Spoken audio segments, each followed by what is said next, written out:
Olá, tudo bem? Vamos agora à aula da disciplina Metodologia do Ensino da Língua Portuguesa. Hoje faremos a revisão para a N2, que vai ocorrer dia 24 de junho, às 21 horas. O conteúdo é BNCC, eixo escrita, escrita e interpretação de texto, e o eixo 2, BNCC, análise linguística semiótica. Hoje vamos fazer a parte 1, na próxima aula, a parte 2. Na parte 1, então, é o eixo escrita e interpretação de texto. E na parte 2, que é o próximo, outra videoaula, será o eixo da análise linguística semiótica. Para iniciar, vamos falar um pouquinho da cultura escrita. Desde cedo, a criança manifesta curiosidade com relação à cultura escrita. Então, as letras, os textos, a escrita, eles estão presentes no dia a dia da criança desde pequeno.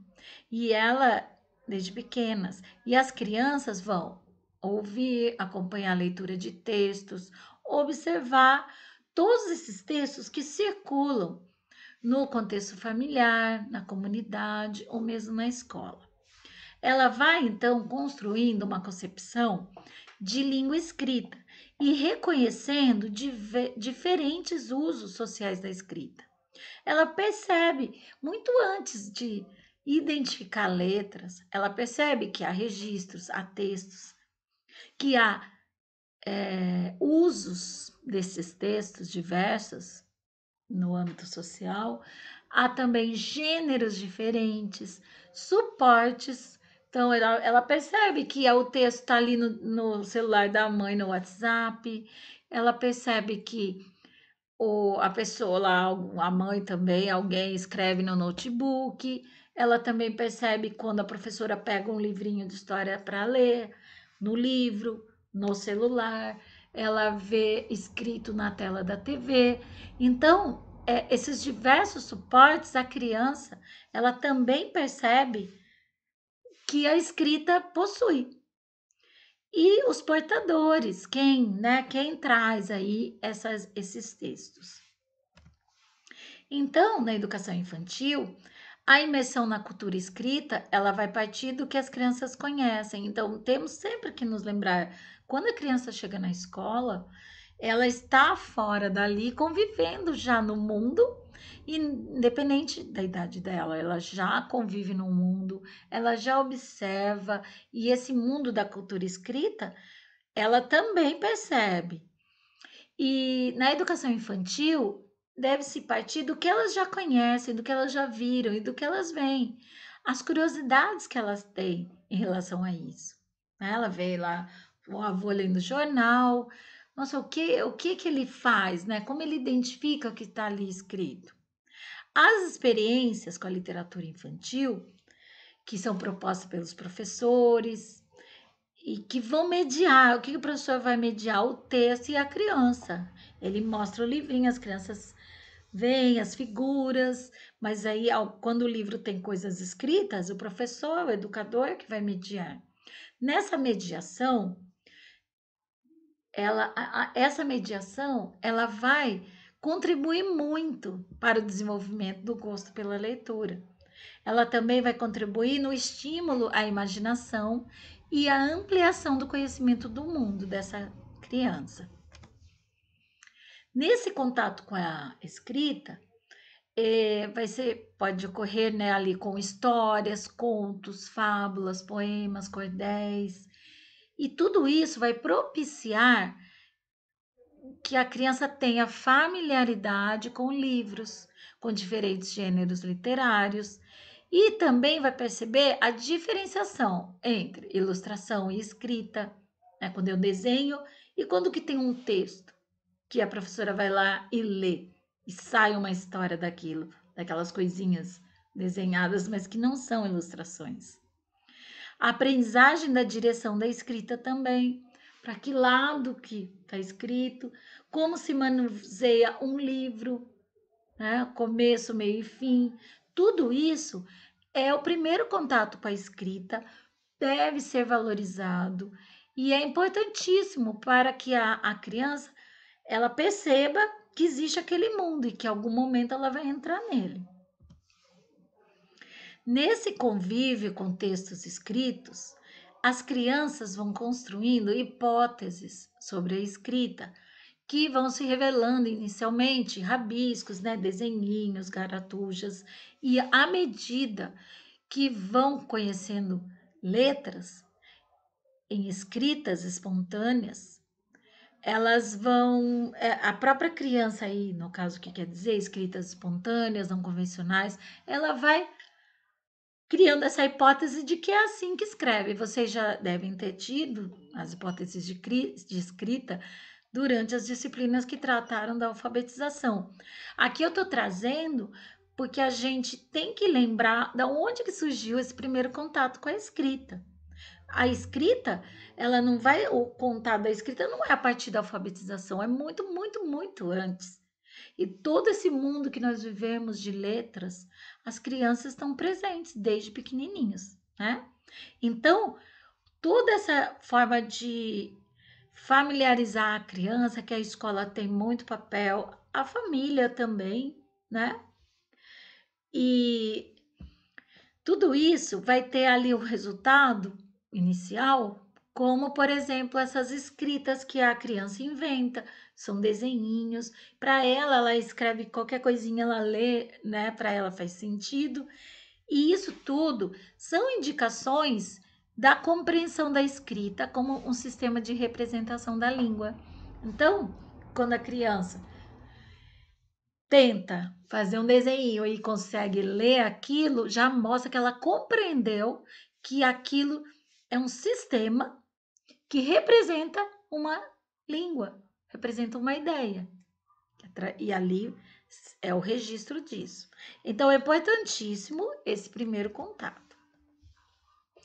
Aí agora falando do ensino fundamental, como que a língua portuguesa então vai surgir aí, né? Como que a gente vai trabalhar nas aulas?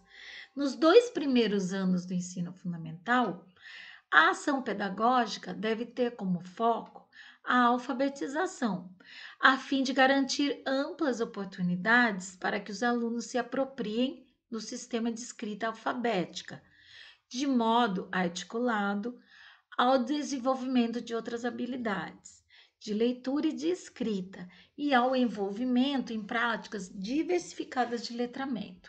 Então, aqui fala o quê? Que durante os primeiros anos, né, primeiro e segundo ano, principalmente aí, a alfabetização, o foco é esse. E esse foco é para que os alunos vão se apropriem do sistema de escrita. Ele é um sistema gráfico, ele é um código e você tem que se apropriar dele. Essa apropriação, ela tem que ser feita de modo articulado com outras habilidades, leitura e escrita.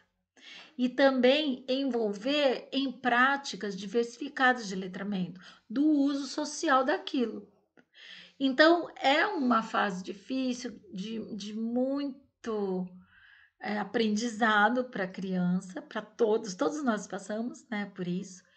E qual que é a dificuldade? É aprender o sistema, mas ao mesmo tempo saber utilizar na prática e utilizar na sua vida, no uso social, que aí vai surgir como letramento. Além, então, de você decorar e saber as letras, saber uni-las e transformar em palavras, você vai ter que saber ler aquilo, saber escrever e também envolver tudo isso com situações extraescolares. Então, por isso que tem toda essa, deve haver essa articulação nesse aprendizado. A partir disso também a gente tem que buscar o quê? Autonomia intelectual. Então, o aluno, a partir da apreensão do sistema alfabético, ele tem que deve se criar uma autonomia intelectual. Ele consegue usar aquilo para outras coisas que ele desejar. não apenas aprendeu e usa ali na tarefinha, por exemplo. Compreender também normas e interesses da vida pessoal, da vida social. E tudo isso possibilita que ele lide com sistemas mais amplos. Então, essa articulação inicial vai possibilitar tudo isso. Então, tudo vai dizer respeito também às relações das pessoas, à natureza, com as outras disciplinas todas, com a história, com a sua história, com seus registros pessoais, a cultura, com a tecnologia e todo o ambiente ao redor. Então, esse fortalecimento dessa base inicial de conhecimento é o que vai se ampliando e fazendo o que se propõe com isso, o que se deseja, que esse aluno se desenvolva com autonomia e que cada vez ele vá aprendendo mais coisas e relacionando as coisas ao seu redor com esse aprendizado. Então, nesse eixo escrita e produção textual, nós vamos ver agora que, da mesma forma que na leitura, não se deve conceber que as habilidades de produção sejam desenvolvidas de forma genérica e descontextualizada, mas por meio de situações efetivas de produção de textos pertencentes a gêneros que circulam nos diversos campos de atividade humana. Então, o que isso quer dizer? Que tanto a leitura como agora que eu vou falar da escrita, nada deve ser genérico, descontextualizado, isolado, mas sempre situações efetivas, textos com a centralidade do texto no processo de aprendizado, verificar os gêneros que circulam. Né? Por que a gente fala tanto, cada vez mais, gêneros textuais? Porque a forma que existe o texto nos diversos momentos da vida, né? Do dia a dia. Então, se a gente ficasse somente naquele, por exemplo, o tipo de texto que tinha na cartilha, um texto ali, um gênero só, isso vai o quê? Não vai trazer a relação para o aluno de que aquilo vai aparecer no jornal, né? Aquela mesma estrutura, mas com outro gênero. Aquilo é a mesma coisa da caixinha de maisena ali da mãe que está fazendo o bolo, né? É a mesma coisa que está no jornal, no gibi, cada um com seu estilo, cada um com as suas características. Mas é muito importante ampliar, mostrar para o aluno que aquele texto, aquela aprendizagem do sistema gráfico, ele vai aparecer de diversas formas. E isso faz com que a gente traga ao contexto social, né? A língua portuguesa, ao contexto social do aluno, motiva também para que ele aprenda. E, o mais importante, que não fique solto, descontextualizado. Então, é nesse sentido que aqui nesse slide fala que a leitura, a escrita, elas devem seguir também isso, tá? Nada de descontextualizar uma palavra solta, uma frase. Sempre partir de um texto. Em função do privilégio social e cultural da escrita, tendemos a tratar as outras linguagens como tratamos o linguístico, buscando a narrativa, relato, exposição, a relação com o verbal. Então, como a gente é muito acostumado com o registro escrito, todas as outras linguagens, nós tratamos assim, buscamos alguma referência. Tem uma narrativa, é um relato, está expondo o quê? Essa relação com o verbal. O linguístico tem os elementos presentes, suas formas de combinação. Muitas vezes, nós não prestamos atenção em outras características dessas semioses. Semioses, outros tipos de texto, mas que não são verbais. Então, nesses outros textos, por exemplo, um desenho, um quadro, são produzidos sentidos com variação de graus, de tons, ritmos, se for um vídeo, né, por exemplo, ele vai trazer outros elementos que não são palavras. Eles vão trazer ritmos, intensidades, volumes, ocupação no espaço. E muitas dessas coisas estão presentes no escrito, mas tradicionalmente é muito pouco explorado. Então, o que está querendo dizer? Que tanto um texto verbal com palavras quanto um texto semiótico com imagens, ambos têm elementos que vão ser utilizados para que a gente consiga interpretar a mensagem. O que a gente às vezes esquece é que não necessariamente precisa ter uma palavra, uma escrita ou uma sequência narrativa para que traga alguma mensagem. E nisso a gente fica procurando características do verbal numa imagem e vai esquecer de prestar atenção em características importantes naquele texto, por exemplo, da figura. Então, é por essa razão que cada campo é destacado como pode, deve ser trabalhado em termos de semiose e modalidades. Campo aqui, campo dos quadros da BNCC. Então, lá vai mostrar forma articulada com as práticas de leitura, escuta e produção, já mencionadas nos quadros dessas práticas, já nos outros eixos, né? Já vimos dois. Então, a análise, ela não pode se limitar a elementos dos diferentes sistemas e das suas relações, mas sim relacionada a situações de uso. Então, aqui eu nem falei, mas lembrando, os 4 eixos da área de linguagens que a BNCC dividiu são o eixo oralidade, o segundo eixo leitura, o terceiro eixo escrita e produção textual e o quarto eixo análise linguística e semiótica, que amanhã, aqui na outra aula, nós veremos, tá? Não esqueçam disso. Então, eu estava falando do quadro, esses quadros de práticas que a BNCC mostra, eles tentam articular os eixos ali, né? Apesar de divididos, e também destacar que algumas semioses nós vamos ter características diferentes do texto verbal, mas que eles devem também ser exercitados. O que deve ser buscado é a articulação dessas dimensões leitura e produção de texto.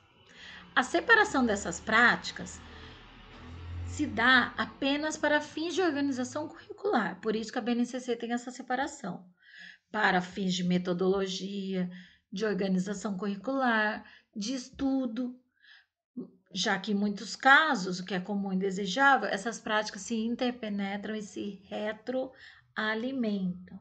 Então, essas práticas, elas vão usar o eixo escrita, mas em algum momento você precisa usar um pouco ali do eixo leitura. São articuladas, interpenetram, mas a gente separa por fins de organização. Ninguém está falando que é para usar no momento da aula somente uma e não pode usar a outra. Então, a BNCC, ela orienta as relações entre práticas de linguagem e objeto do conhecimento. Vamos ver agora.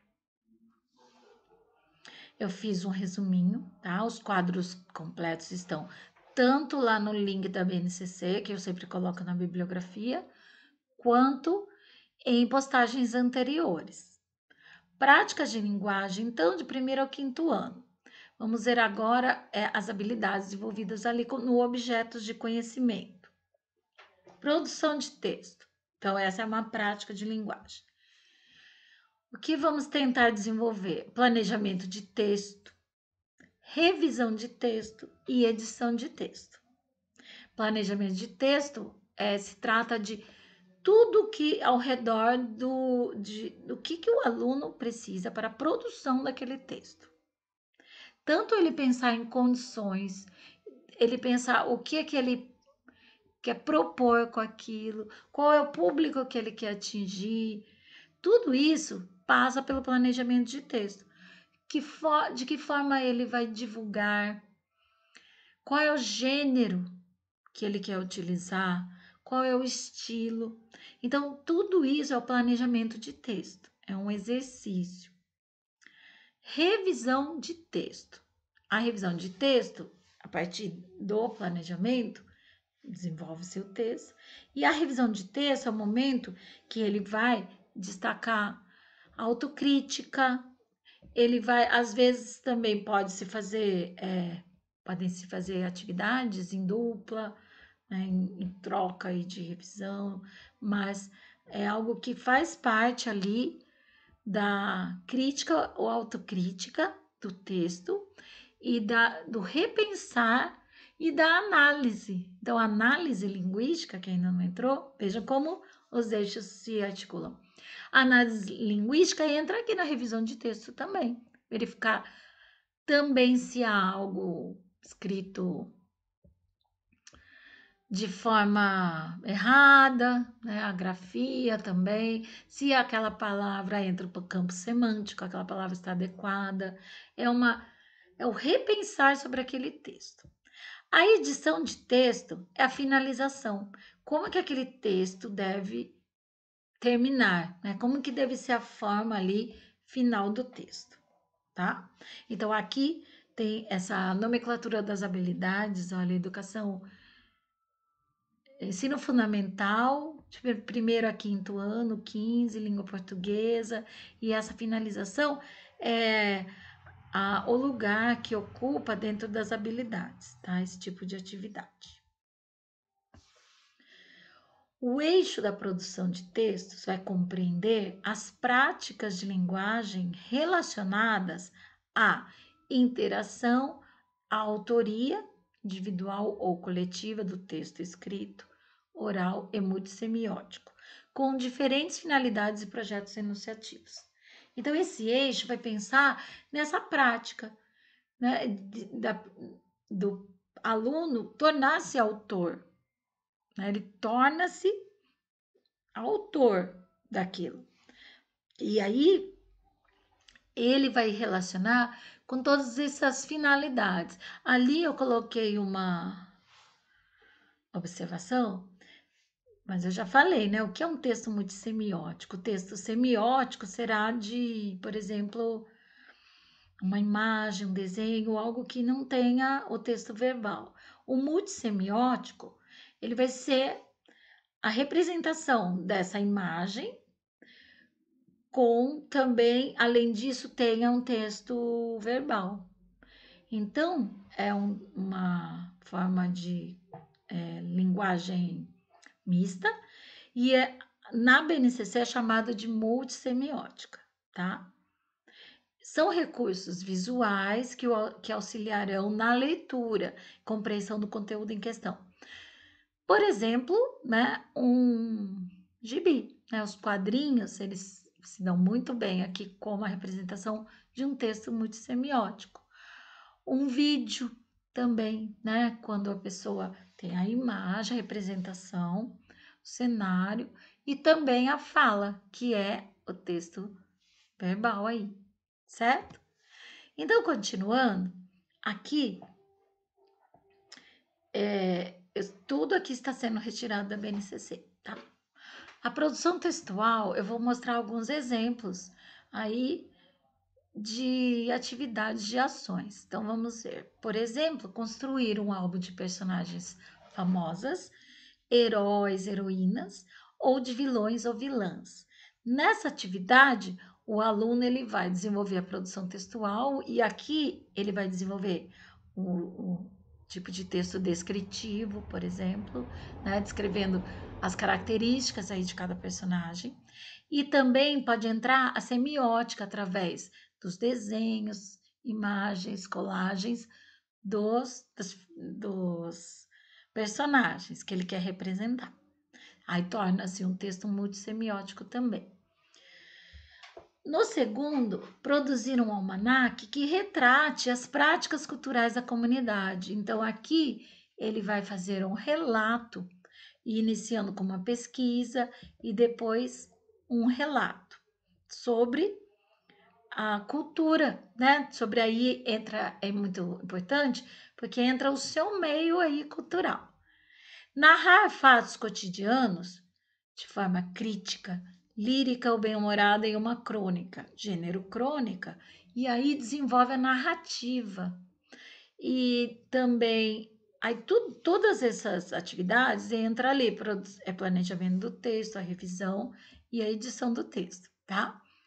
E nessas atividades aqui, nessa daqui em especial, entra o conhecimento sobre um texto narrativo, também o gênero humor, né?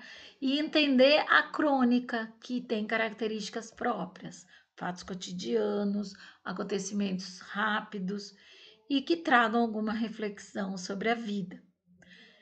No próximo, comentar e indicar diferentes produções culturais por meio de resenhas ou de playlists comentadas. Então, aqui entra a análise crítica também, né? Fazer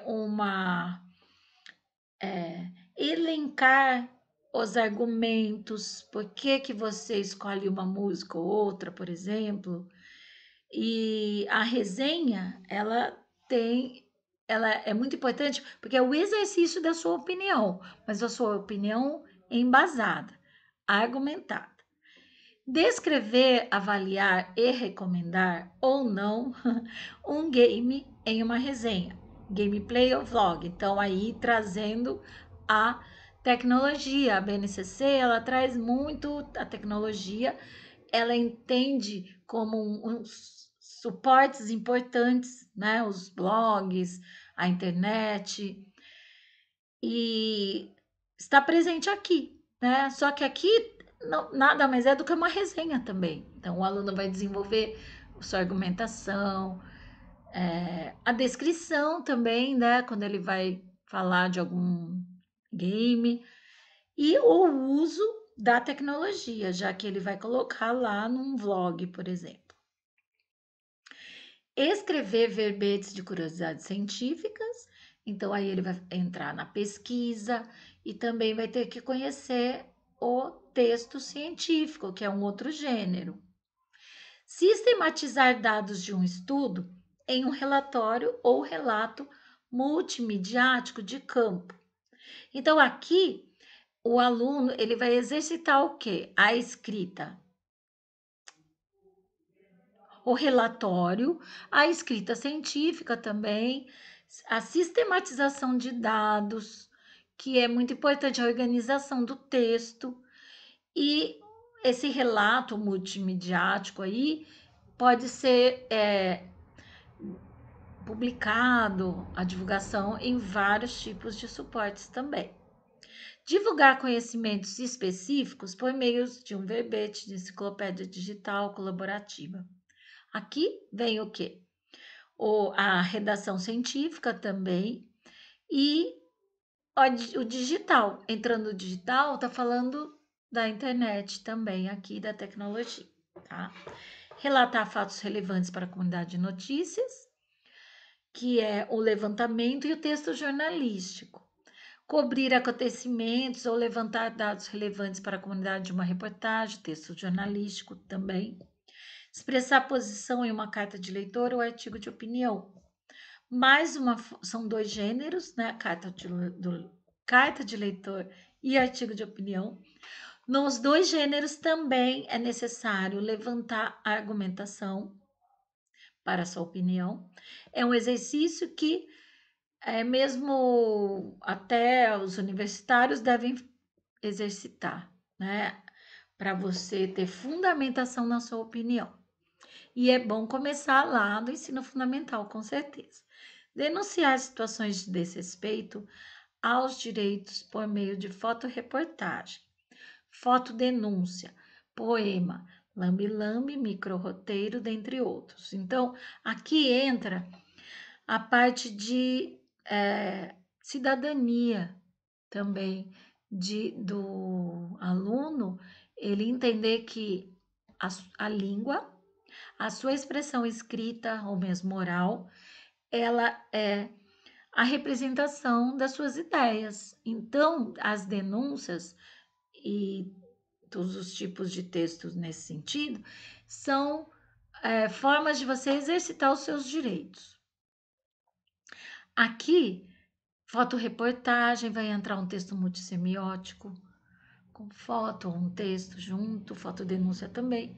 O poema, né, exercitar a parte lírica do texto de denúncia. Lambe-lambe seriam aqueles cartazes que se colam nas paredes e nos postes. E micro-roteiro, aí entra também um texto multissemiótico que pode se tornar aí um curta, um vídeo, tá? Então, na produção de texto, o tratamento das práticas da produção de texto compreende dimensões interrelacionadas às práticas de uso e reflexão. Vamos analisar agora essas dimensões. Então, vamos ver aqui quais são essas dimensões. Aqui é assim, já vou voltar aqui um pouquinho. Quando se vai produzir um texto, existem como se fosse uma estrutura. São faces desse texto, isso que são as dimensões. Todos nós usamos, todos vamos usar, até é bom mesmo para exercitar aqui nos trabalhos que vocês têm que escrever. Mas é muito importante refletir a respeito das dimensões. Por exemplo, em que condições foi criado o texto? As condições para a produção desses textos é uma das dimensões, é a primeira. Aqui as dimensões, elas vão crescente, tá? Vocês vão entendendo aí, conforme a gente vai vendo as dimensões. Consideração, tudo tá na BNCC também. Consideração e reflexão sobre as condições de produção dos textos, que regem a circulação de diferentes gêneros nas diferentes mídias e campos de atividade humana. Então, para você pensar sobre as condições de produção dos textos, você tem que refletir sobre diferentes contextos e situações sociais em que se produzem textos e sobre as diferenças em termos formais, estilísticos e linguísticos que esses contextos determinaram. Então, o que vai se incluir aí? A multissemiose, características de conectividade. Então, é um texto a ser produzido e o que ali, em que contexto e situação ele vai ser produzido. Vai ser usada a conectividade, por exemplo, internet, hipertexto, hiperlink. Vai colocar um link no seu texto, ele vai circular no contexto digital. Então, é refletir aí a partir de que situações você vai produzir o texto e que estilo você vai querer desse seu texto. No segundo ponto, a gente pode pensar em analisar as condições de produção do texto, mas no que diz respeito ao lugar social assumido e à imagem que se pretende passar a respeito de si mesmo.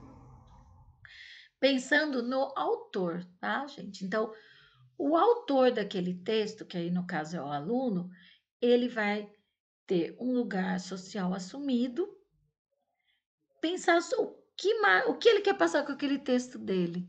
E isso tudo vai ser representado também pela sua situação social, né?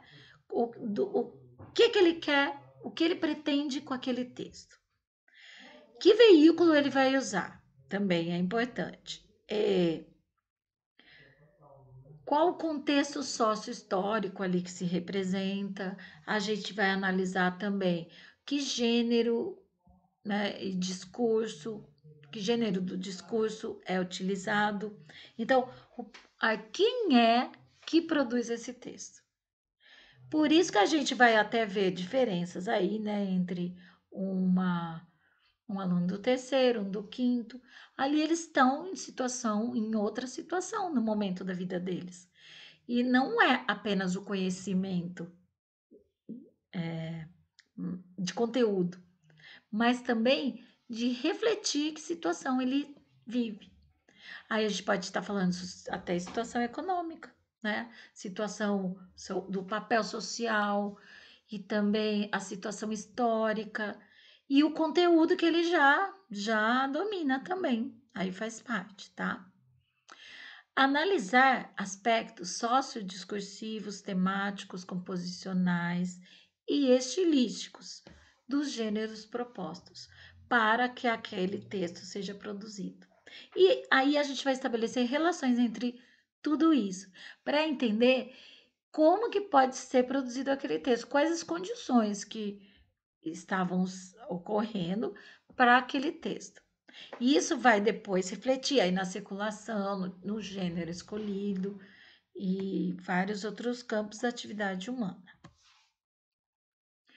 Próxima dimensão. Então, aquele anterior é como se fosse assim antes, né? Como o que está em volta que está preparando o texto. Nesse próximo é a dialogia, a relação entre os textos. Aí é uma dimensão do que a gente quer falar, a forma como a gente quer se manifestar dentro daquele texto. Então, orquestrar as diferentes vozes do texto, dependendo do gênero, né? Vai ter um foco narrativo em primeira pessoa, vai ter um discurso direto ou indireto. Então, isso é a orquestração da conversa dentro do próprio texto e da conversa com o leitor também depois.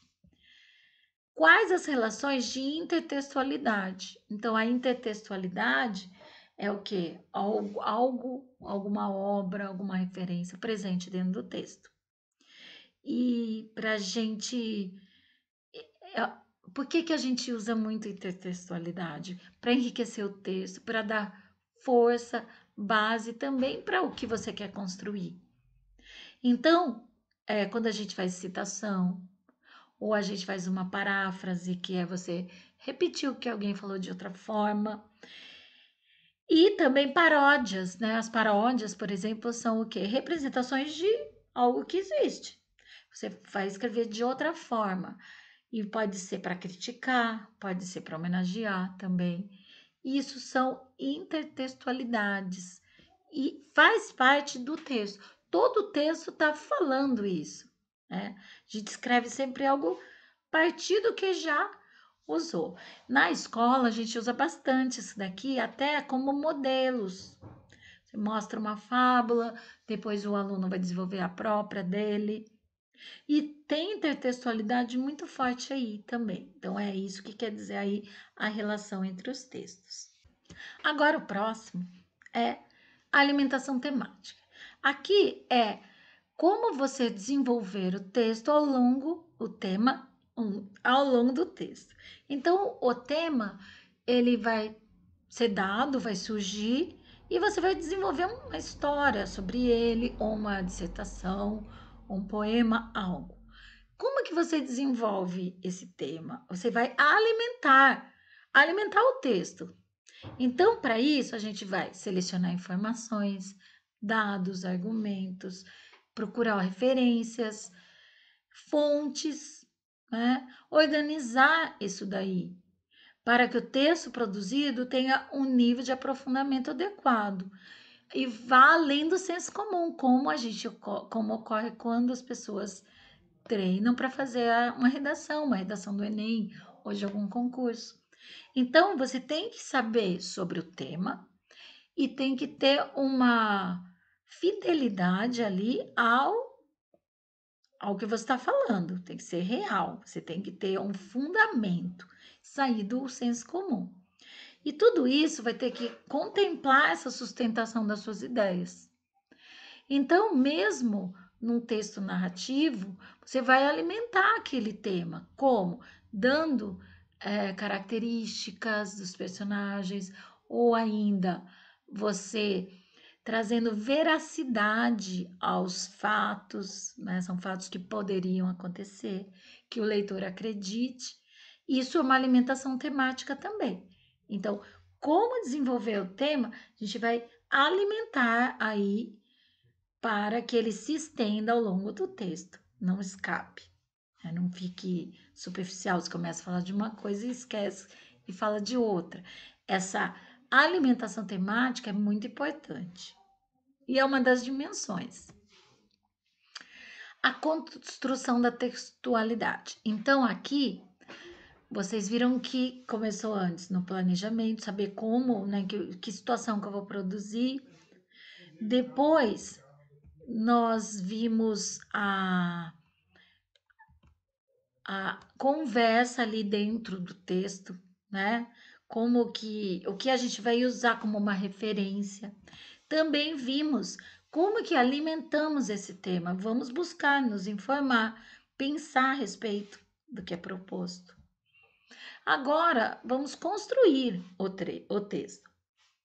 Para que se construa uma textualidade, tem que ter relação entre as partes do texto. Então, o que vai ser levado em conta? A construção do estilo, da composição e do gênero. Então, é uma dissertação, tem já aquela composição, introdução, desenvolvimento, conclusão. A gente vai pensar em dividir por parágrafos, dependendo também, às vezes podem ser versos,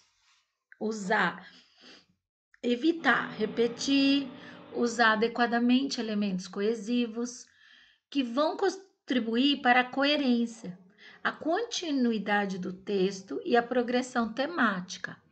Então, lógica na coesão, lógica entre os elementos, a coerência lógica entre as ideias e a continuidade e levar até o finalzinho o mesmo tema. Tudo isso, quando a gente trabalha lá no terceiro, quarto, quinto ano, terceiro, claro que a gente não vai exigir muito, né, desse conhecimento, mas é um crescente até lá o ensino médio e até a universidade. Mas o que é importante lembrar que desde um texto mais simples, ele tem que trazer coesão e coerência, porque senão a gente não entende nada do que está escrito. Então, todos os tipos de texto eles vão trazer isso, a progressão temática, a coesão, a coerência, a organização dos termos. Organizar ou hierarquizar informações, tendo em vista as condições de produção e as relações lógico-discursivas que estão em jogo, como, por exemplo, causa, efeito, tese, argumento, problema, solução, definição, exemplos. Então, essa organização, e o que a gente vai usar aí para trazer esses sentidos? Conjunções, conectivos, tudo isso vai entrando como ferramenta. E onde que a gente encontra isso? Na gramática, na familiaridade com o vocabulário. Isso também vai sendo trazido ali, depois a gente vai ver, né, da análise linguística. Usar recursos linguísticos e multissemióticos de forma articulada e adequada, tendo em vista o contexto de produção, a construção, a composição e o estilo do gênero e os efeitos de sentido pretendidos. Então, na escrita, essas dimensões elas vão todas estar presentes em qualquer tipo de texto. Deu para entender? Então, aqui finalizando essa parte da construção, é a organização do texto físico em si, né? De como a gente consegue tecer esse texto, como um tecido mesmo. E agora, os aspectos notacionais e gramaticais, que aí vem a gramática, aí vem a ortografia, notacional, de nota, de anotar, de escrever. Então, quando a gente vai produzir um texto, os conhecimentos desses aspectos, que vem ortografia padrão, pontuação adequada, mecanismo de concordância nominal e verbal, regência verbal, tudo isso vai auxiliar para que a gente consiga ali fazer aquela construção textual, né? O que adianta ter a ideia coerente, mas você não consegue desenvolver a partir do texto, dentro de um texto. Então, sempre que o contexto exigir o uso da norma padrão, nós vamos precisar dessas notações e dos mecanismos gramaticais. Veja que aqui foi colocado por último, porque agora é que vai mesmo entrar, né, a parte gráfica aí da história do texto. Por isso que quando a gente dá produção textual, Eu dei bastante produção textual e redação do Enem em cursinho e ensino médio, pré-universitário. E a gente sempre pede, façam um rascunho, depois revisem, façam de novo. Muita gente não gosta de fazer isso, mas isso daí é esse exercício de todos esses aspectos aqui que eu estou mostrando.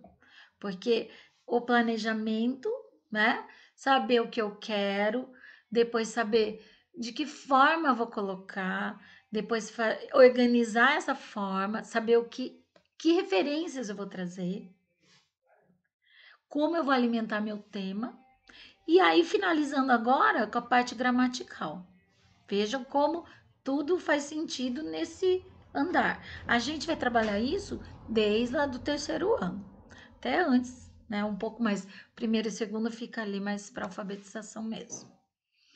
E agora, para finalizar, a estratégia de produção, que é desenvolver o planejamento, a revisão, a edição, avaliar os textos, considerar, né, o que pode ser produzido ali, considerar o que pode ser trazido por semioses, né, se algumas imagens vão auxiliar ali ao texto, e utilizar softwares de texto, de edição, pode ser feito no Word, por exemplo, imagem, áudio para editar textos produzidos em várias mídias. Aí eles entram, né? A BNCC entra com essa produção final, que você pode transformar até num vídeo, num curta, ou aquele texto que foi desenvolvido de forma escrita, certo? Então, finalizei essa aula de revisão da parte 1. A próxima é a parte 2. Espero que vocês tenham entendido. Qualquer dúvida é só me escrever, certo? Até a próxima. Tchau!